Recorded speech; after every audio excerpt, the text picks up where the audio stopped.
Quite frankly, how good are union RDOs? What a fucking awesome.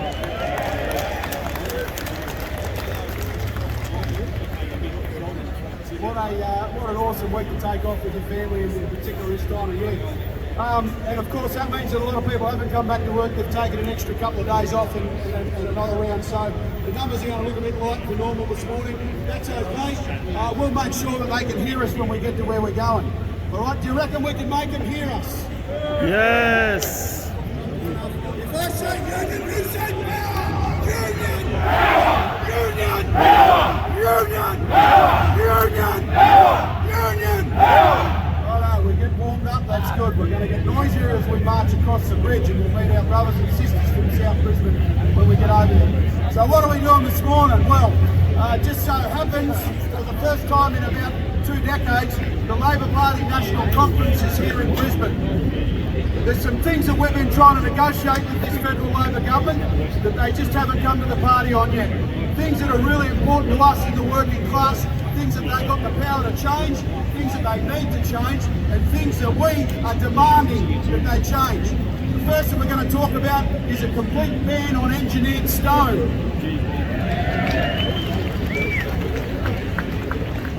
This deadly tin, the jury is in. We've known about it for long enough now. The union has announced a ban that from the 1st of July next year, the shit won't be getting off the trucks if they try to bring it to site. So what we're saying to the federal government is that's okay in the areas and in the jobs, and in particular in commercial construction where we've got some influence and got some control. But what about everybody else? What about these big housing developers? What about the people that are buying units off the plan in some of the smaller parts of the industry? We need to make sure that this product is banned. There are alternatives out there. They've got the power to ban it, and that's what we're asking them to do. They're saying that they're considering a ban. Well, what we want to do with a couple of thousand of us this morning is make sure that they fucking seriously consider it, and not just consider it, that they actually ban this product while it's killing people. What do we think of that?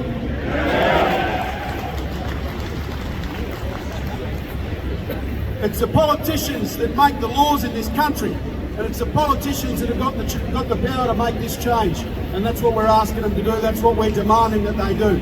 And if they don't do it, well then they're just going to have blood on their hands now and into the future. They know about it, they've known about it for some time, right? So enough is enough. It's time that they ban this killer stone.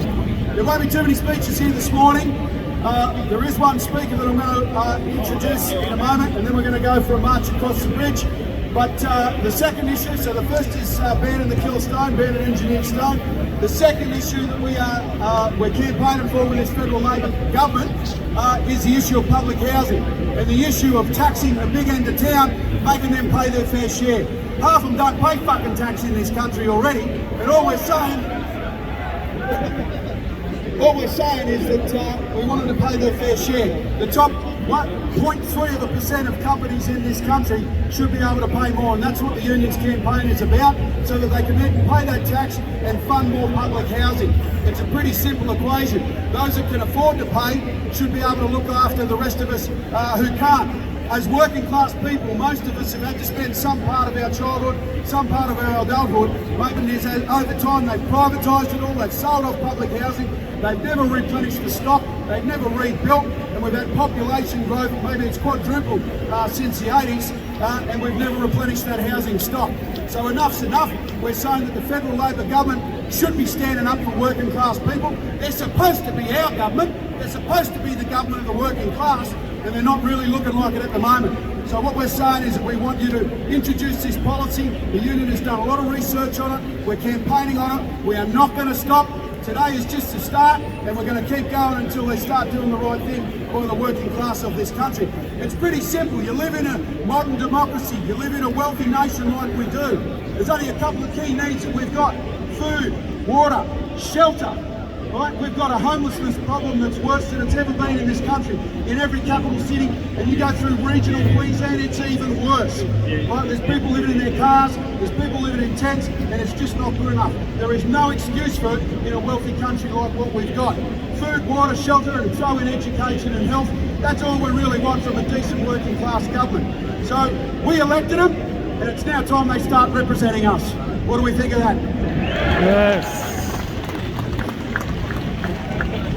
On that job, we've come a long way to get to this point, but there is a long way to go yet. So I want to make particular mention of all the Cross River Rail workers that have walked off the job this morning. And the other one's about public housing. I say, what do we want? We say public housing. When do we want it? What do we want? Public housing. Yeah.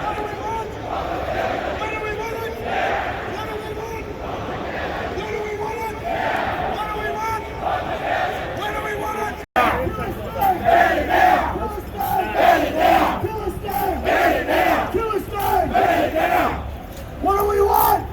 Public housing. When do we want it? Now. What do we want? Public housing. When do we want it? Now. What do we want? Public housing. When do we want it? Now. What do we want? Public housing. When do we want it? Now. What do we want? Public housing. When do we want it? Now.